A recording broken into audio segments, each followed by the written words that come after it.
Buongiorno a tutti, come state? Quello di oggi è l'8º video commento su Il Dio Indifferente, episodio in cui trattiamo i capitoli 21 e 22. Se vi siete persi i precedenti, cliccate qui e correte a recuperare la playlist, che tra l'altro si sta facendo bella cicciosa. È un percorso impegnativo questo qui, perciò se ancora non l'avete fatto, vi chiedo di iscrivervi al canale e di lasciare un mi piace e un commento per dirmi la vostra. Non dimenticate infine di condividere questo video con i vostri amici appassionati di fantasy. Conto su di voi. Partiamo!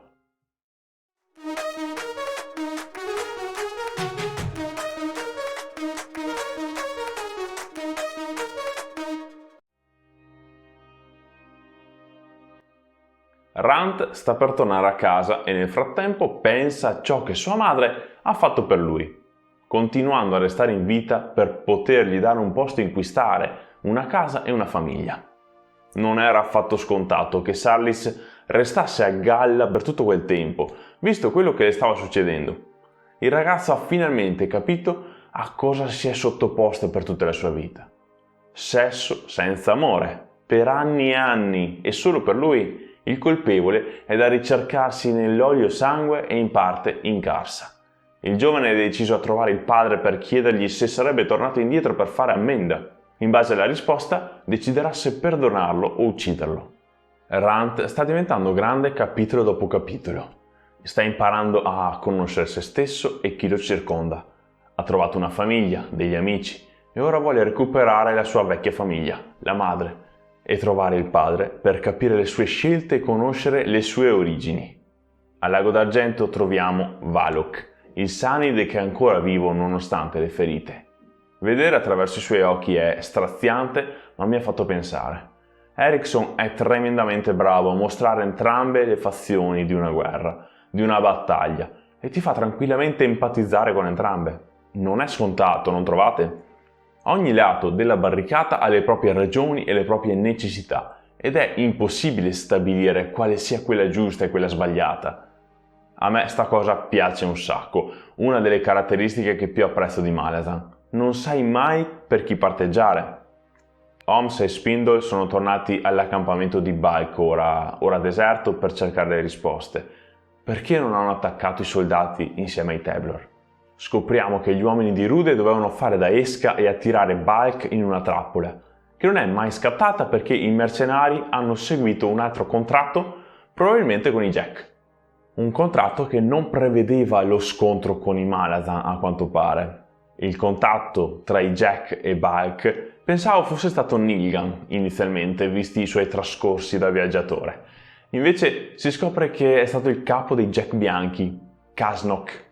Le voci sulla fallibilità delle munizioni Malazan erano tutte false per far credere ai nemici che non ce ne fossero in giro.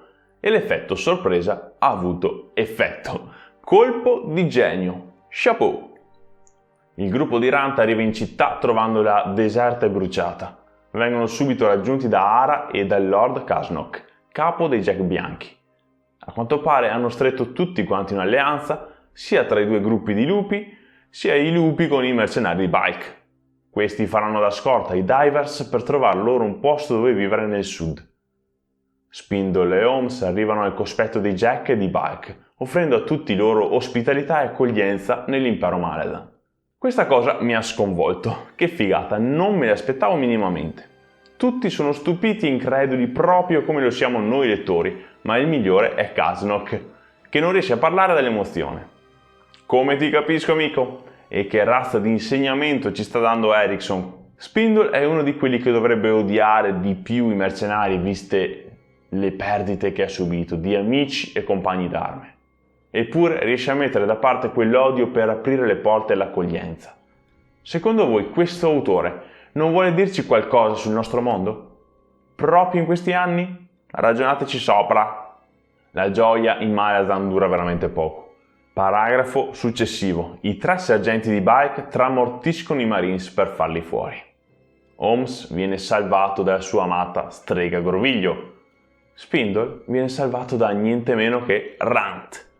Aspettavo l'incontro tra questi due e il Tablor si giustifica dicendo per il coltello.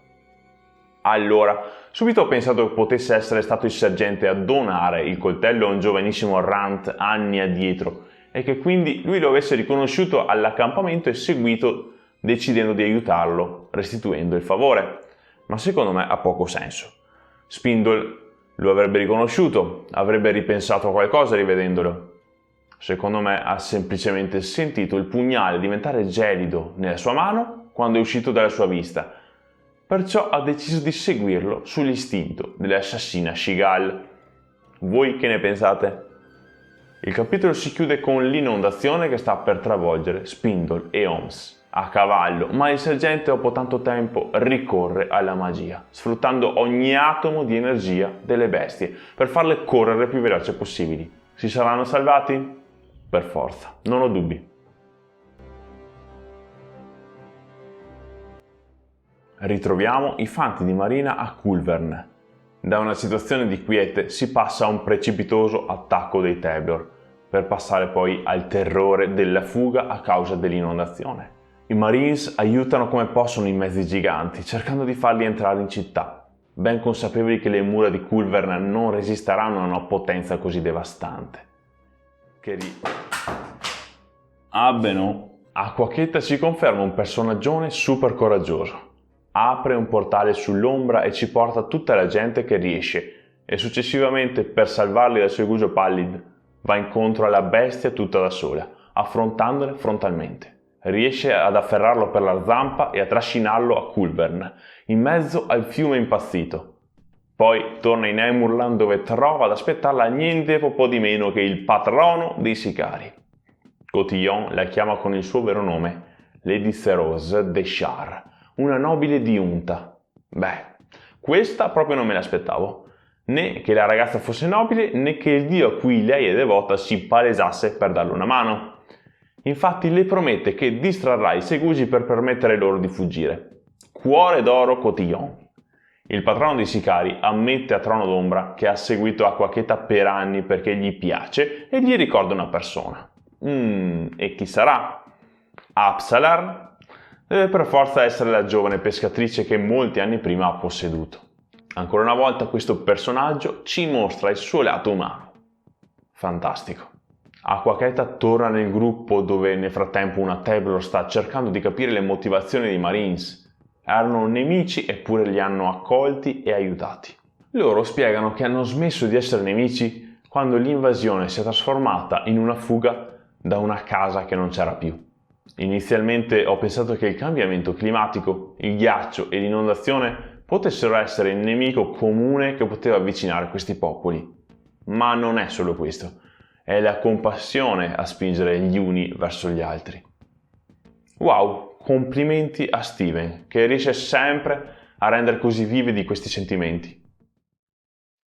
Eccoci miei cari, anche per oggi abbiamo dato, o meglio, abbiamo pianto. State bene, noi ci vediamo presto con un nuovo episodio. Ciao gente!